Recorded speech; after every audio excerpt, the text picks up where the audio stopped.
Hey y'all, what's up? So I was going to type this out, but I didn't feel like it. So I am in here real quick.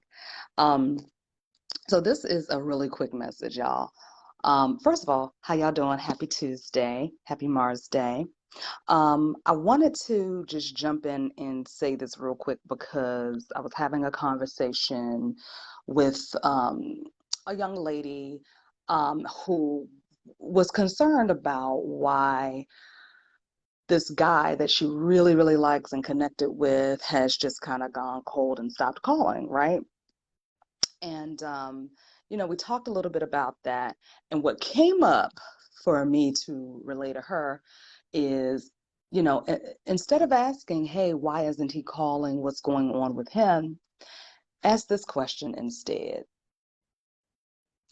Is this the time that I need to be by myself? And if it is, what is mine to do during this time? Because a lot of times we get so caught up in what the other person is doing. Why aren't they doing it? Why aren't they complying?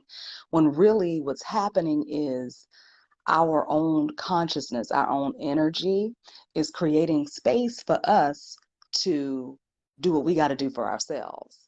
And I guarantee you, when you start to take that approach, that a lot of us are diviners in here, right? A lot of us go to our cards or we do some form of divination. Some people do it on a daily basis. Some people do it just when they need a little bit more guidance.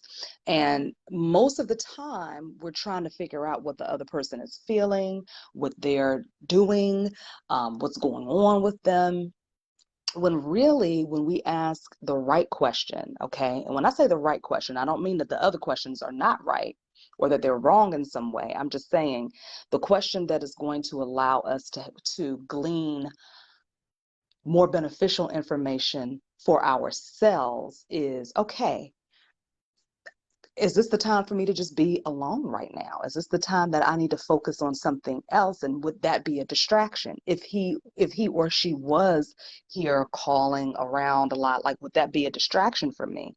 And you need to just tap into that awareness so that your spirit can guide you to what is yours to do. Like, what is my focus supposed to be on right now? What am I supposed to be doing right now? And I feel like when we do this, we are operating in the highest form of ourselves, right? We're operating from a truly, truly high divine space. And this is where you can really start to watch your mind magic work. And you'd be surprised at how doing this little tiny thing, right? Just doing this little itty bitty thing can really shift the dynamic of your experience with another person, whether this is romantically, whether it's a romantic partner or a friendship or, you know, some other type of relationship where you might be feeling like, wow, I haven't heard from this person in a while. What's going on with that? But we tend to have a more of an attachment when it comes to someone that we have been um, romantically involved with, right? That one, for some reason, kind of hits a little bit harder, right? When all of a sudden they kind of go ghost on you, you know what I mean? And you're like, what happened? I thought we were chilling, we was having a good time, right? So the question again is to say, all right, maybe this is just my time to be by myself and focus on me. And if that's the case, then what am I needing to focus on right now? Let me capitalize on this alone time. Um, because when you do, and if you are in a relationship, right, when you do get into one, or if you're currently in one, you understand that your time to yourself shifts dramatically, especially if you are living with a person, you're married, or you have children. Your alone time kind of dwindles down. So when you do get that alone time, if you're a single woman, or only women are in this group, right? So if you're a single woman and you do have that alone time, capitalize on that. Spend less time thinking about why this person isn't here and why they're not spending time with you. Think more about how can I capitalize on this amazing time that I have with the love of my life, which is me, right? I am my divine beloved. I am the love of my life. So having this quality time with the love of my life is so special. It's so transformative. It's so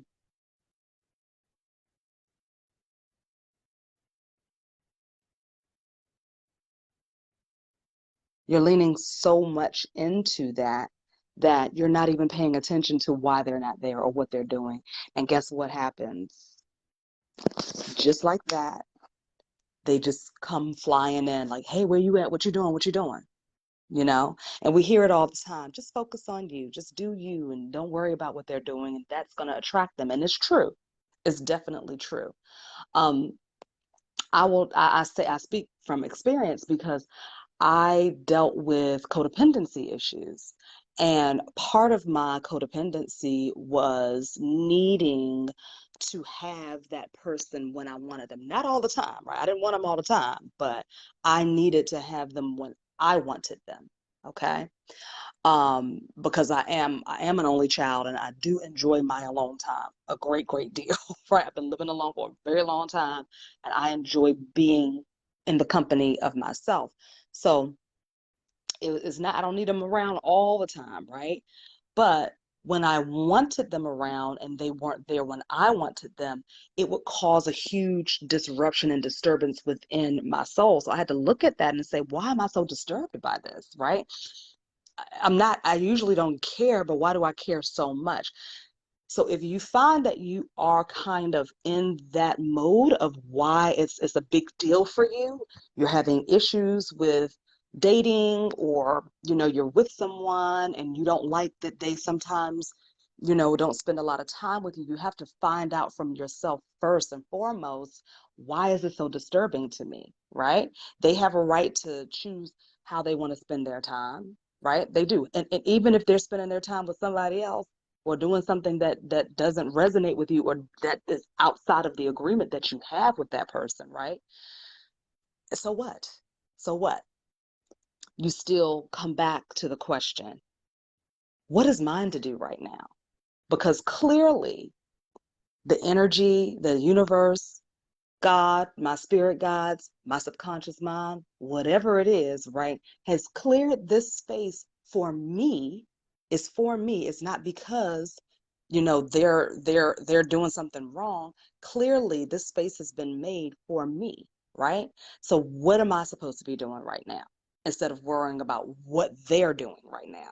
Okay, so that's the big piece of this, and I feel like that this is something that when we hear people say, oh, just focus on yourself, that's easy to say. It's easy to say that. Just focus on yourself. Don't worry about what they're doing and what they're not doing, right? That's easy to say. But how do I do that, right? And why am I getting out of sorts if they're not around? What does that mean? Okay. So for me, when I looked at it and I asked the right question, what came up was you have some codependency issues. And see, that's how my spirit guides talk to me. They just talk to me flat out like that. Like they talk to me coming on my left side and they just say, what's what? Straightforward, you know, matter of factly, black and white. There's no gray area in between. It just is what it is. The ego comes in for me on the right side. And so that comes in with all of these questions and confusion and just fear-based thoughts and conversations. And so that's how I know, you know, what information I need to listen to, you know.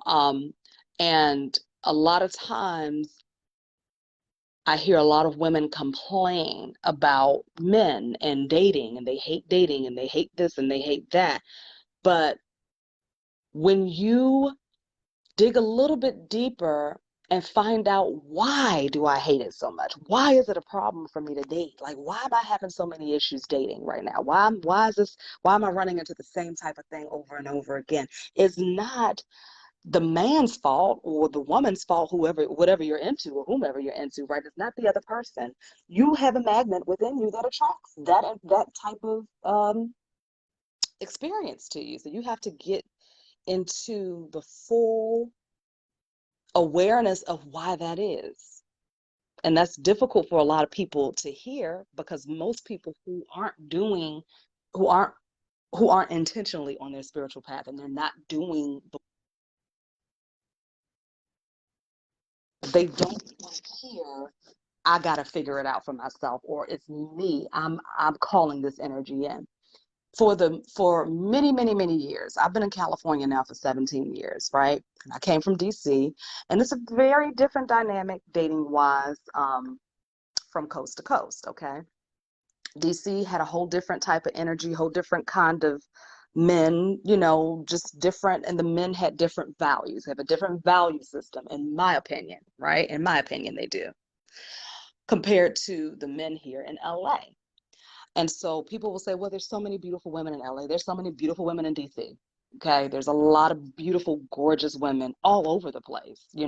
Yes, LA is bigger, but to me, it doesn't make a difference. Okay.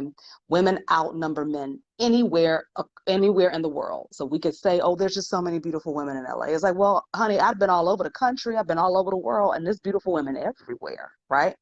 So that's not what it is. We could go deeper into what the real issue is, but I ain't got time for that today. But I will say this. It doesn't matter where you are in the world, right? It is your mindset. It is your belief system about what's available to you that will create your experience. So for me, I was always saying, I don't like these men out here in LA. They spoil. They want you to do everything. They this, they that. It's not that many good men in LA. I'm gonna have to go down south or to the East Coast to find me a man. Okay. So for years I was saying that, saying that, saying that, saying that. And guess what? I kept meeting men that proved me right. I kept doing that. I kept meeting men that proved me damn right. And so finally I said, you know what? I'm going to change my perspective on this situation. Everywhere I go, there are available men who match the type of experience that I want to have. Everywhere I go. Everywhere I go in LA, as I walk down the street, as I go into the grocery store, as I go into a bar, I go to a party, or I go at a friend's house, like everywhere I go, I I draw in this divine masculine, divine husband energy, right? So I just started saying that over and over and over and over again, and really steeping myself in that belief system and clearing out the old belief that the only good men are on the East Coast and in the South, right? Because there's some assholes on the East Coast and in the South too. Please believe that, right?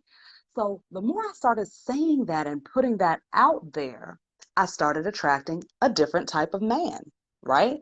I was no longer attracting men that were uh, the opposite of what I desired to experience. I started attracting men who matched the type of experience that I wanted to have, right? And who were willing to give me that experience. So it shifted everything. I see so many women posting and talking about how dating sucks and they're afraid to date. They're afraid to, they don't know what to do. They don't want to date, and they don't want it's something going around where people saying that uh, I don't want to date. I'm afraid to date because the dating pool is shitty.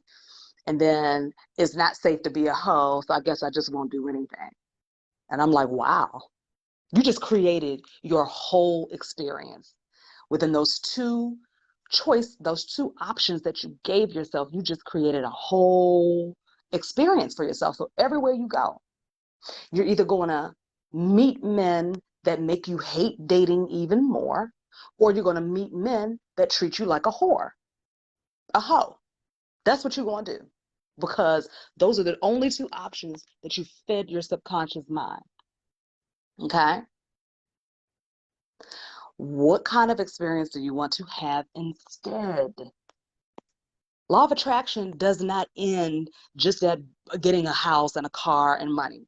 Law of attraction is everything. It's happening all the time. We are constantly creating. We are co-creators. That's what we are. That's what we are here to do.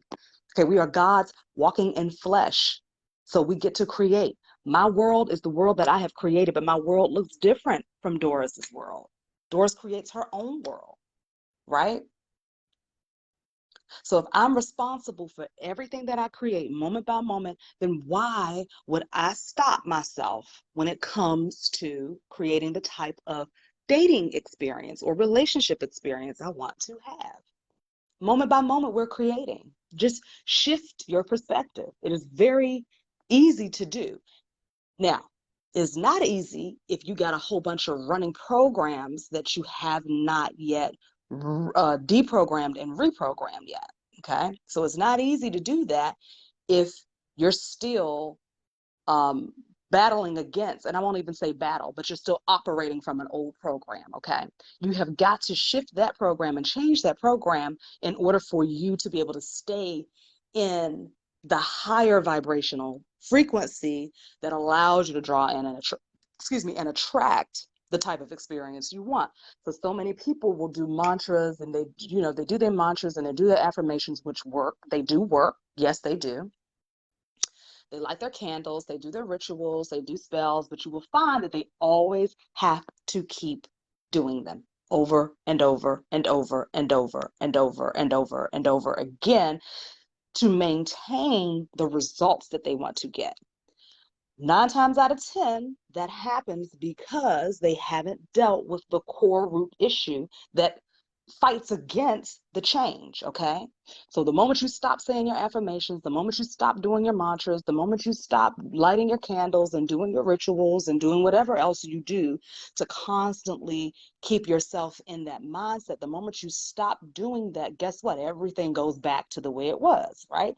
That is the conscious and the subconscious mind not being congruent.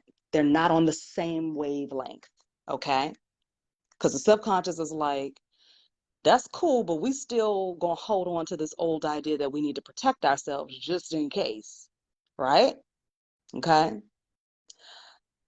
But the conscious awareness is saying, I do want a better experience. I deserve to have a better experience. I'm going to keep doing these things so that I can, because that works. I'm going to just keep doing it, right? Nothing wrong with doing it. I think that you should do it. I think it should be daily habit for us to put ourselves in that space, right? But the moment, this is the measurement is the moment I stop doing all of that and everything falls apart, that's the problem. That is the problem. And this is what I try to put out into the community, that there is an underlining issue. It's a reason why things go back to the way they were the moment you stop doing all of that. Now, most people will tell you, well, you stopped doing it. So that you stopped doing all of those things, and that's why I went back to that. True. Very true. But really what happened was that old program is still down there running. You haven't turned that program off. You haven't switched it. You haven't changed it into something else.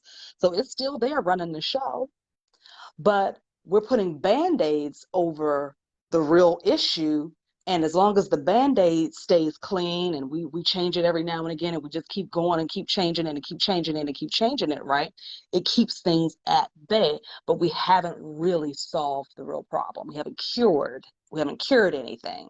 Not cured anything, right? So if you find that you have a hard time staying in that space or maintaining the results that you're looking for, then you got to look at the root cause, right? So if you find that every time you meet a new person or you get into a new relationship or whatever, some of you all are in stable relationships, right? You're in long-term established relationships, but sometimes you're here for a reason. Okay, you're in this group for a reason. So somewhere along the line, there's something that's not quite happening the way you want it to happen, even if you are in an established relationship. So you got to understand that as creators, right, we are constantly creating. We're constantly creating. And what I try to get women to understand is that because manifestation happens from the emotions, and we are highly emotional beings by nature, we tend to manifest things at a faster rate than men do, okay? We tend to have more emotional power than a man does. I'm not saying that a man can't manifest fast. I'm not saying that at all. I'm just saying by nature, we are creators, okay? By nature. And so are they, because we can't create without masculine energy, all right? We need both. But our energy is so chaotic as divine feminine energy, right? Naturally, we rule the water, we rule the subconscious mind. It's chaotic. It's kind of all over the place, and it's constantly creating. And in order for us to structure that creation, right, we got to bring in that masculine energy, okay? But because we have so much power, we tend to create the dynamics in each relationship that we're in. Whether you're with a man, you're with another woman, you're with your kids, at work, whatever, okay? So that's the reason why I formed this group, Make Him Worship You with Mind Magic, because you can. You absolutely can. If you started off and everything is working just fine, and then all of a sudden things switch up, I invite you to go back to kind of trace. Y'all know I was talking about, I always talk about creating the dots, right? Going back to the point of origin. Go try to remember right when everything switched off, right when everything changed. Try to remember when that happened, and then try to recall the thoughts that you were having and the feelings that you were having. I guarantee you are going to find something that's like, oh shit, damn. I was referring back to a memory from the past, and he said or did this, and it triggered me. And then all of a sudden, I started spiraling out, and that's when shit shifted for us. Okay? This is how you really manifest with intention. Now, the other part of that is to deal with why you keep going back to the memory of the past. Why do I have to keep going back there? You got to deal with that, and then you have to find ways to heal the energy that's attached to the memory. That's really what it comes down to. Because otherwise, you're going to keep.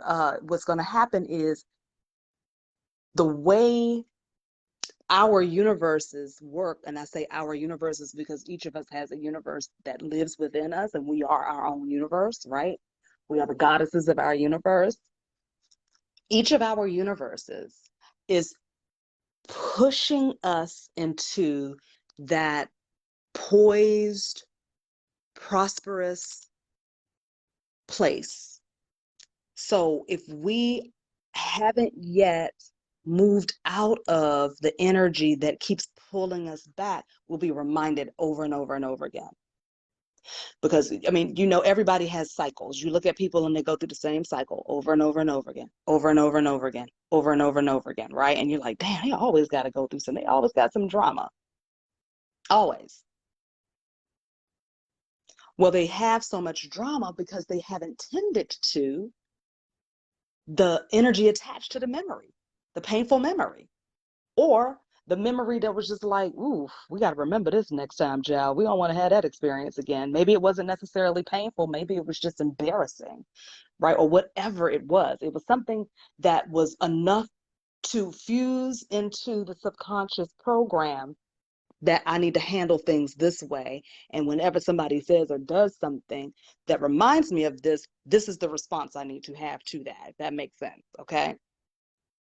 So while we're doing our mantras, while we're doing our affirmations, while we're paying attention to our thoughts and our emotions, and we're pulling ourselves back into that neutral space and being grounded and just breathing, don't forget to deal with your shit. Don't forget to heal that part, okay? Otherwise, you're always going to have to just, keep doing the spell work, keep doing the rituals. And there's nothing wrong with that. I do mine all the time. I love it. I love it because I love connecting to that expansive part of me. That's why I do my rituals. That's why I like candles. That's why I do my magic or whatever. You know what I'm saying? My rituals and my spell work is not just candles. It's all kinds of stuff that I do. but I enjoy connecting to the expansiveness within me. And that allows my creativity to bloom, and it allows me to move into a space where I am able to really, truly connect on a deeper level with those higher realms within, right? The deeper realms or the higher realms, whatever you want to call it, right? So, but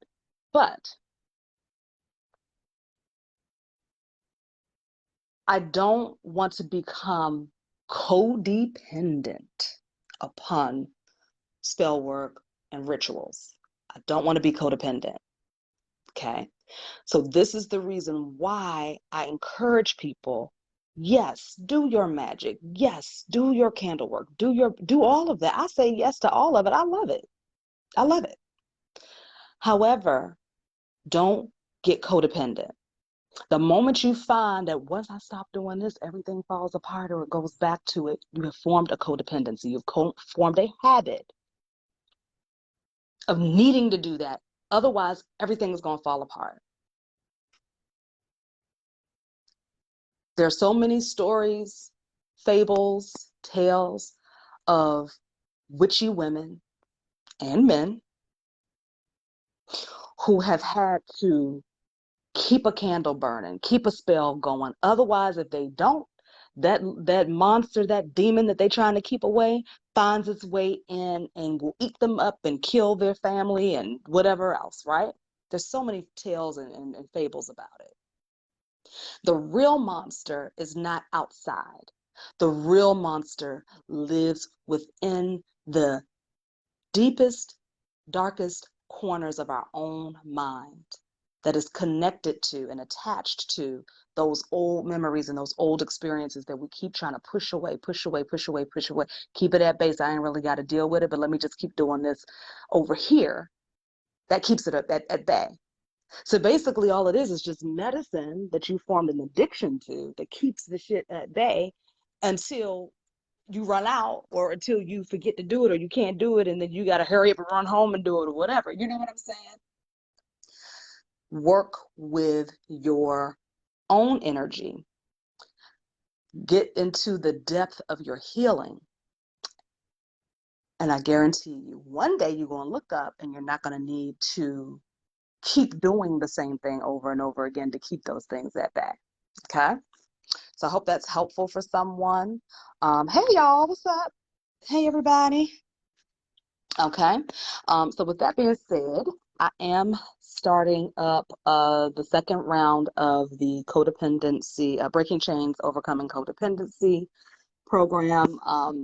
And I've gotten some great feedback from the previous participants. We had a great session together.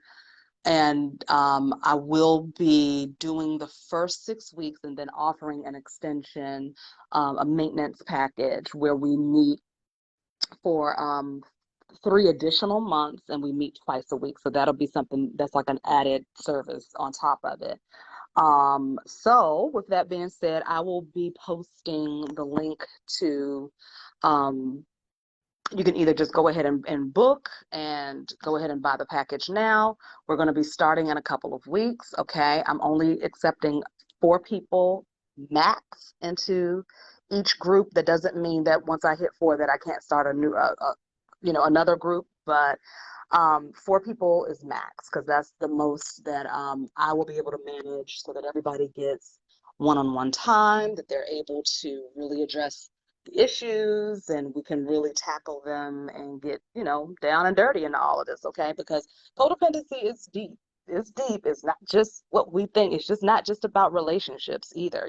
It is about relationships to all things, but it's not just about romantic partnerships. You know what I'm saying? So it's really interesting when we start to dig deeper and get to the meat of these issues. Okay, so I'll be posting here so you guys can go ahead and book, or if you have more questions about it, then you can set up a free consultation appointment and we can talk. Okay, I love y'all. Thank you so much, and I will see you later.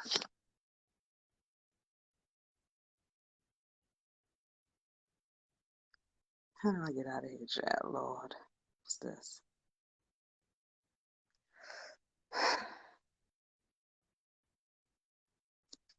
Okay.